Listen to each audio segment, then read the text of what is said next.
Good afternoon, everybody. My name is Sam Teets. Coming at you from the Grueling Truth Sports Network for a little bit of an NFL news review from this past weekend. And the one thing I really want to cover today is Earl Thomas. So for those of you who don't know, the Baltimore Ravens made it official that they're going to release Earl Thomas. They announced it on Sunday. Of course, quickly rushed to put together a news article about it. So the Ravens are officially releasing the seven-time Pro Bowler, and they are saying the reason why they're designating the release is for conduct detrimental to the team. Now, what that means, that's important, by the way, because it means that the Ravens can deny Thomas his $10 million in salary. They basically don't have to pay him that money. And if they just flat out released him, it would have cost the team about $25 million in dead cap. And for dead cap, that's money you just can't use. That's basically money that you're owed to a player. You're going to pay him, and you can't use that money to spend on other players. It's basically just an empty black hole in your salary cap. So if they released him flat out, it would cost him $25 million. With the dead cap designation, it only cost them $15 million. It's not the same amount of money it would have cost them had they traded him. But they didn't get any takers. They didn't get takers that were willing to accept Thomas's salary. It's a big salary. It's one of the highest paying contracts for safeties in the NFL. I think in terms of annual income, I think it's top 5. So getting rid of Thomas via trade just wasn't really an option. They had to release him. They've now done that. And obviously this creates a big hole in Baltimore's secondary. But I want to focus more on the Thomas situation instead of focusing on Baltimore and what they're going to do moving forward.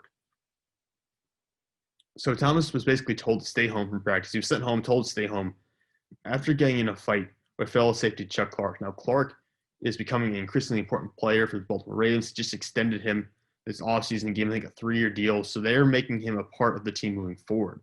And it's very strange to see safeties like Thomas and Clark fight because you're in the same position group. I know it's football. It's an adrenaline-based game, and you can't butt heads. There's so many alpha dogs in the same room. I can understand you can butt heads like that. But usually guys from the same position group, especially starters, try to get along at least. So Clark and Thomas coming to blows in practice was a bit surprising. And, of course, Thomas, like I said, got sent home after the incident, after fighting and hitting Clark. And then it was announced, or it was told that Jason Lockefor for CBS Sports heard from a source that the Leadership Council, which essentially is the top players within Baltimore's organization, the best, not the best players necessarily, but the players who are considered leaders in the locker room, the guys who everyone looks to turn to, the guys who are in charge of just getting the players ready and kind of, I guess, communicating between the coaches, front office, and the players. Those guys communicated to Baltimore, to the leaders in the organization, that they thought it was best if Thomas was no longer around. They prefer him to be gone. So this is not a situation where the front office came out and said, we can't tolerate Thomas anymore. This is a situation where the players, the Baltimore's Leadership Council, the top guys in that locker room said, it would be better for us moving forward if Earl Thomas, a 7-time Pro Bowler, potential future Hall of Fame safety, it would be better if he's not around. That tells you quite a lot about what was going on with Earl Thomas while he was in Baltimore. Now, I understand he had a very successful run with the Seattle Seahawks. Of course, that ended kind of tumultuously.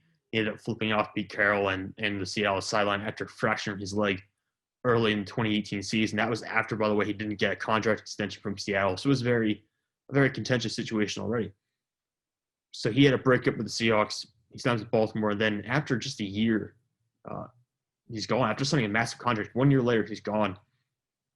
And an ESPN article written by Jamison Hensley, he details a laundry list of offenses that support Baltimore's claim that Thomas deserved to be fired for conduct detrimental to the team, which again would make a big difference because of the salary implications. And some of the things that Hensley listed included getting an altercation with nose tackle Brandon Williams after a loss to the Cleveland Browns a couple months ago, also showing up late or not showing up at all team meetings. I mean, so this is stuff that you would expect a veteran, a potential Hall of Fame player to come out and perform. And think about the last great safety the Ravens has, Ed Reed. Ed Reed has some high expectations. He performed like a true professional in every asset of preparation in the game. He was always one of the best players out there. And he put in the work behind the scenes as well. I don't think we've seen that with Earl Thomas. Apparently Baltimore hasn't seen with Earl Thomas for the past year. Apparently he wasn't the guy they wanted around, and so now he's gone. And Thomas did release a statement afterwards, thanking Eric DeCosta and everyone who played a role in bringing him to Baltimore. He wishes them the best, but I mean, it's just a roller coaster for Earl Thomas. Honestly, it's been a crazy couple of months for him. If you don't know, I think it was his wife held a gun to him and his brother because she found him cheating. She found Earl cheating on her, and that was a domestic dispute, a domestic violence incident that occurred. And of course, Thomas was the victim of that situation, so that didn't play any role in this. But it just shows that he's gone through some very weird transitions over the past 12 months. And now this is a guy who's a former three-time first-team All-Pro. He's now looking to be on his third team in 3 years. That's just not something you see happen very often, even from a safety position, which is very undervalued in the modern NFL. This is a guy who was a dominant force on the best secondary, possibly the best defense in the past decade. And now he's a free agent with the regular season only a couple of weeks away. Now, who could sign Earl Thomas? Well, obviously the decision for the front runner is the Dallas Cowboys. They have plenty of holes in their secondary. I know they added a HaHa Clinton Dix. That's a huge gain for them, by the way. I love the HaHa Clinton Dix signing. But they could still use another safety, and Thomas and the Cowboys have linked to each other since 2017, basically, when it was first rumored that he would like to go to Dallas. And, of course, Dallas inquired about him a couple of times over the years with Seattle. So Dallas is a potential option. The Kansas City Chiefs almost signed Earl Thomas last offseason, but they ended up drafting Juan Thornhill, and he performed exceptionally well as a rookie. So, I mean, while I would have loved to have seen the pairing of Tyrann Mathieu and Earl Thomas in the same backfield, because that would have been awesome. But there's no way the Chiefs are getting involved in this. They've got Juan Thornhill, a guy they'd like moving forward. And they've got Tyrann Mathieu, who is the alpha dog in that secondary. They don't need someone like Earl Thomas in that position. Who else does that leave? I don't know. Maybe the Jets. They just got rid of Jamal Adams, but they did trade for a safety. They get a safety in Bradley McDougall in that trade. So you don't really need one in New York. Where else? I mean, you don't want Thomas probably around a young rebuilding team if you consider the situations that we've heard from the report from ESPN about there being detrimental conduct. I don't think you would want him around a young developing team.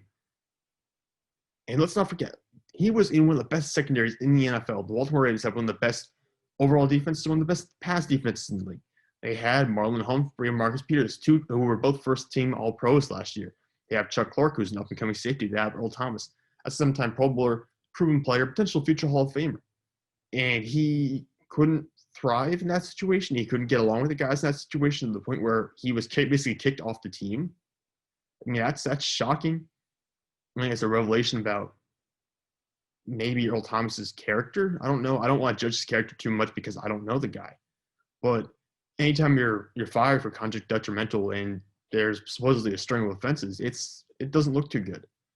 And recently there have been reports out that reports from My Sports Update, by the way, which is great channel, well, not great channel, great page on Twitter, which really posts all the relevant news you need to know. It's basically a little bit slower than what you get from Adam Schefter and Ian Rappaport, but it's also a great page just for getting you information you need to know.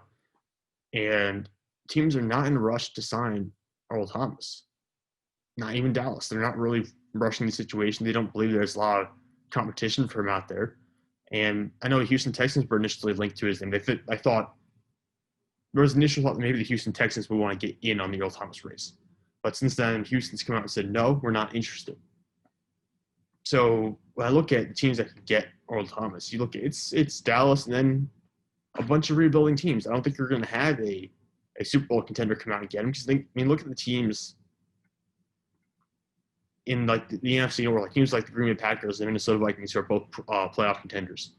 Now they both have proven safeties. They both have two proven safeties. You don't really want Earl Thomas in that situation. What about the NFC West? Well, not really. I mean, maybe you could see San Francisco, but I don't think they have the money for that. What about the Tampa Bay Buccaneers? Well, I don't know. They've got some young guys there they kind of like. They'll stick with them probably over taking Earl Thomas. Maybe New England. Why would New England spend that kind of money? They don't really have much hope moving forward this season. It wouldn't make sense to use that kind of money on a veteran safety like Earl Thomas. So a very strange situation in general from a player who is usually considered one of the best defensive backs of the past decade. Now a free agent going to his third team in 3 years. He's 31 years old. I mean, we'll see where this goes from here, but Earl Thomas, it's not looking great for him moving forward. I think we could really see some downturns in the Earl Thomas saga, especially if Dallas does not come knocking. And if the Cowboys don't bite on Earl Thomas, I don't know who will.